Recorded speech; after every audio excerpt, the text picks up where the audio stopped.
ನಮಸ್ಕಾರ ಎಲ್ಲರಿಗೂ ಚಾನಲ್ಗೆ ಸ್ವಾಗತ. I hope every one is fine. ನಾನು ರಶ್ಮಿ. ದೇವ್ರ ಪೂಜೆಗೆ ಹೂ ಕಿತ್ಕೊಂಡು ಹೋಗೋಣ ಅಂತ ಬಂದೆ. ಹೂವೇನು ಅಷ್ಟೊಂದು ಇದ್ದ ಹಾಗಿಲ್ಲ. ಸ್ವಲ್ಪ ದಿವಸದಿಂದ ಗಾರ್ಡನ್ ಕಡೆಗೆ ಅಷ್ಟೊಂದು ಗಮನ ಕೊಡೋದಕ್ಕಾಗ್ತಾ ಇರಲಿಲ್ಲ. ಹಾಗಾಗಿ ಹೂವು ಅಂತ ಏನು ಸಿಗ್ತಾ ಇಲ್ಲ. ಎಷ್ಟು ಸಿಕ್ಕುತ್ತೋ ಅಷ್ಟನ್ನೇ ಕಿತ್ಕೊಂಡು ಹೋಗೋಣ ಅಂತ ಬಂದೆ. ಇವತ್ತಂತೂ ತುಂಬಾನೇ ಗಾಳಿ ಬೀಸ್ತಾ ಇದೆ. ಇಷ್ಟು ದಿವಸದಿಂದ ಸ್ವಲ್ಪ ಮಳೆ ಬರ್ತಾ ಇದ್ದಿದ್ರಿಂದ ಕರ್ಣಕುಂಡ್ಲ ಹೂವೆಲ್ಲ ಚೆನ್ನಾಗಿ ಬಿಡ್ತಾ ಇತ್ತು. ಇದಕ್ಕೆ ಮಳೆ ಒಂದಿದ್ರೆ ಸಾಕು, ಇನ್ನೇನು ಅಂತ ಮೇಂಟೆನೆನ್ಸ್ ಏನು ಬೇಕಾಗಲ್ಲ. ಇದನ್ನ ನಾವು ಕಡ್ಡಿ ಹುಳ ಅಂತ ಹೇಳ್ತೀವಿ. ಒಳಗಡೆ ಒಂದು ಚಿಕ್ಕ ಹುಳ ಇರುತ್ತೆ, ಮೇಲ್ಗಡೆ ಕಡ್ಡಿಗಳನ್ನೆಲ್ಲ ಸೇರಿಸಿ ಗೂಡ್ ಮಾಡ್ಕೊಂಡಿರುತ್ತೆ. ಈ ಥರ ಗುಲಾಬಿ ಅಂತೂ ತುಂಬಾನೇ ಬಿಡುತ್ತೆ. ಒಂದು ಬಾಟಲ್ ಹಾಕೊಂಡ್ರು ಸಾಕು, ತುಂಬ ಚೆನ್ನಾಗಿ ಬಿಡುತ್ತೆ. ಅದೇ ಇವಾಗ ಸ್ವಲ್ಪ ಕಡಿಮೆ ಆಗಿದೆ ನಮ್ಮ ಮನೆಯಲ್ಲಿ ಹೂವು. ಒಂದು 3 ಗಿಡದಲ್ಲಿ ಒಂದೊಂದು ದಾಸವಾಳ ಸಿಕ್ತು ಅಷ್ಟೇನೆ. ಆಕ್ಚುಲಿ ತುಂಬಾ ಕಲರ್ ದಾಸವಾಳಗಳಿದೆ.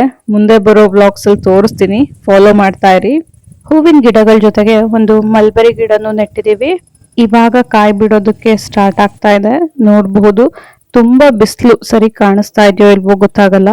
ಇದನ್ನ ಸಾಮಾನ್ಯವಾಗಿ ಹಿಪ್ನೇರಳೆ ಅಂತ ಕರೀತಾರೆ, ಇಲ್ಲಾಂದ್ರೆ ಮಲ್ನಾಡ್ ಕಡೆ ಅಂಬಾರ್ಲೆ ಹಣ್ಣು ಅಂತ ಹೇಳ್ತಾರೆ. ನಿಮ್ ಕಡೆ ಏನ್ ಹೇಳ್ತೀರಾ ಅನ್ನೋದನ್ನ ಕಮೆಂಟ್ ಮಾಡಿ. ಹೂ ಕಿತ್ಕೊಂಡ್ ಬರೋಷ್ಟೊತ್ತಿಗೆ ಅಮ್ಮ ಆಗ್ಲೇ ಅಡ್ಗೆಗೆ ಇಡ್ತಾ ಇದ್ರು.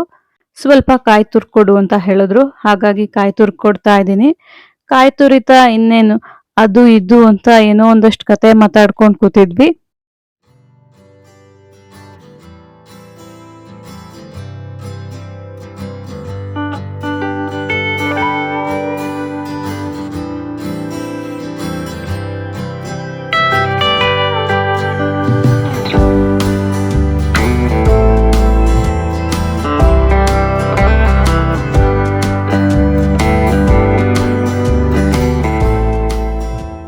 ಸ್ನಾನ ಮುಗಿಸ್ಕೊಂಡು ರೆಡಿಯಾಗಿ ಬರೋಷ್ಟ್ರೊಳಗೆ ಅಮ್ಮ ಬಿಸಿ ಬಿಸಿಯಾಗಿ ಅಡುಗೆ ಮಾಡಿಟ್ಟಿದ್ರು.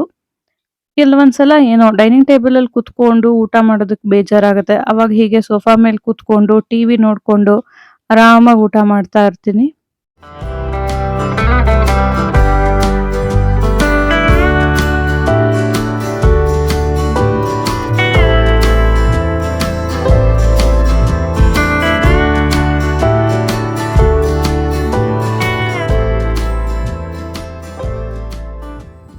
ನಮ್ಮೂರಲ್ಲಿ ಒಂದು ವಾರದಿಂದ ತುಂಬಾನೇ ಮಳೆ ಬರ್ತಾ ಇತ್ತು. ಇವತ್ತೇ ಸ್ವಲ್ಪ ಮೋಡ ಇಲ್ದಲೆ ಬಿಸಿಲಿರೋದು, ಹಾಗಾಗಿ ಒಂದಷ್ಟು ಬಟ್ಟೆಗಳನ್ನ ಇವತ್ತು ಟೆರೆಸ್ ಅಲ್ಲಿ ಒಣಗ ಹಾಕಿದ್ದೆ. ಪೂರ್ತಿ ಬಟ್ಟೆಗಳು ಹಾಕೋದಕ್ಕೂ ಭಯ, ಮತ್ತೆ ಎಲ್ಲಿ ಮಳೆ ಬಂದ್ಬಿಡುತ್ತೋ ಬಂದು ತಗೊಳೋದಕ್ಕಾಗಲ್ವೋ ಅಂತ ಒಂದ್ ಸ್ವಲ್ಪ ಬಟ್ಟೆ ಮಾತ್ರನೇ ಟೆರೆಸ್ ಅಲ್ಲಿ ಒಣಗ ಹಾಕಿದ್ದೆ. ಸದ್ಯ ಸಾಯಂಕಾಲದ ತನಕ ಬಿಸಿಲಿದ್ದಿದ್ರಿಂದ ಬಟ್ಟೆಗಳೆಲ್ಲ ಒಣಗ್ತು.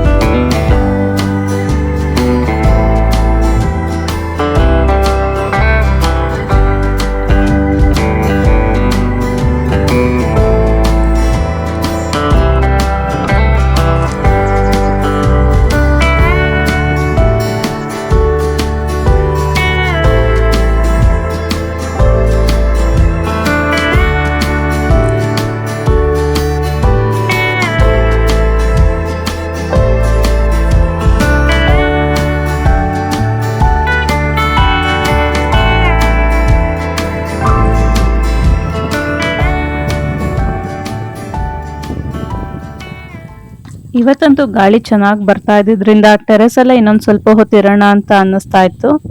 ಬಟ್ ಇವತ್ತು ಬೇರೆ ಕೆಲಸ ಇದ್ದಿದ್ರಿಂದ ಬೇಡ, ಇನ್ನೊಂದು ದಿವಸ ಬರೋಣ ಅಂತ ಬಂದ್ಬಿಟ್ಟೆ.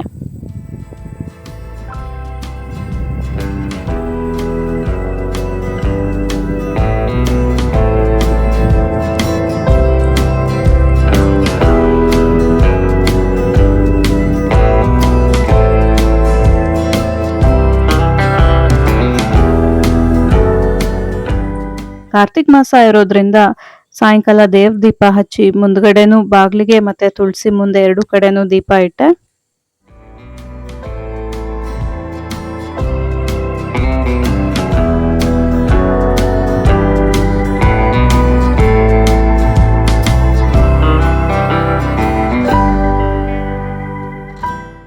ಎಷ್ಟು ಬೇಗ ರಾತ್ರಿ ಊಟದ ಟೈಮ್ ಆಗೇ ಹೋಯ್ತು. ಇವತ್ತೇನಿಲ್ಲ, ರಾತ್ರಿ ಊಟಕ್ಕೆ ತುಂಬಾನೇ ಸಿಂಪಲ್ ಮೆನು. ಅನ್ನ, ಸಾರು, ಮಜ್ಜಿಗೆ, ಉಪ್ಪಿನಕಾಯಿ ಅಷ್ಟೇನೆ. ನಿಮಗೆ ಈ ಚಾನಲಲ್ಲಿ ಯಾವ ಥರ ವಿಡಿಯೋಸ್ ನೋಡೋದಕ್ಕೆ ಇಷ್ಟಪಡ್ತೀರಾ ಅಂತ ಕಮೆಂಟ್ ಮಾಡಿ. ಡೈಲಿ ಬ್ಲಾಗೇ ನೋಡೋದಕ್ಕೆ ಇಷ್ಟಪಡೋರು ವಿಡಿಯೋ ಲೆಂತ್ ಎಷ್ಟಿರಬೇಕು ಅಂತ ಹೇಳಿ. ತುಂಬ ಲಾಂಗ್ ವಿಡಿಯೋಸ್ ಇದ್ರೆ ನೋಡೋದಕ್ಕೆ ಇಷ್ಟಪಡ್ತೀರಾ ಏನು ಅಂತ ಕಮೆಂಟ್ ಮಾಡಿ.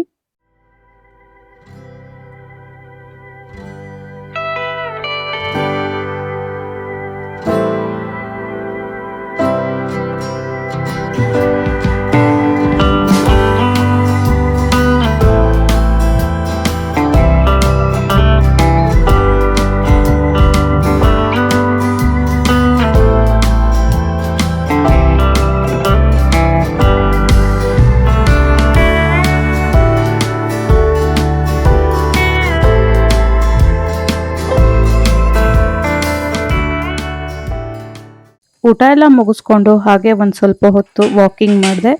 ನನ್ನ ಇವತ್ತಿನ ದಿವಸ ಹೀಗಿತ್ತು. ತುಂಬಾನೇ ರಿಲ್ಯಾಕ್ಸ್ಡ್ ಆಗಿದ್ದೆ ಅಂತಾನೆ ಹೇಳಬಹುದು. ಇಷ್ಟ ಹೇಳ್ತಾ ಈ ವಿಡಿಯೋನ ಇಲ್ಲಿಗೆ ಮುಗಿಸ್ತಾ ಇದ್ದೀನಿ. ವಿಡಿಯೋ ಇಷ್ಟ ಆಗಿದ್ರೆ ವಿಡಿಯೋನ ಲೈಕ್ ಮಾಡಿ, ಶೇರ್ ಮಾಡಿ, ಹಾಗೆ ನಿಮ್ಮ ಅಭಿಪ್ರಾಯನ ಕಮೆಂಟ್ ಮೂಲಕ ತಿಳಿಸಿ. ಮತ್ತೆ ಮುಂದಿನ ವಿಡಿಯೋ ಜೊತೆಗೆ ಸಿಗ್ತೀನಿ. ಟಿಲ್ ದೆನ್ ಟೇಕ್ ಕೇರ್, ಬಾಯ್.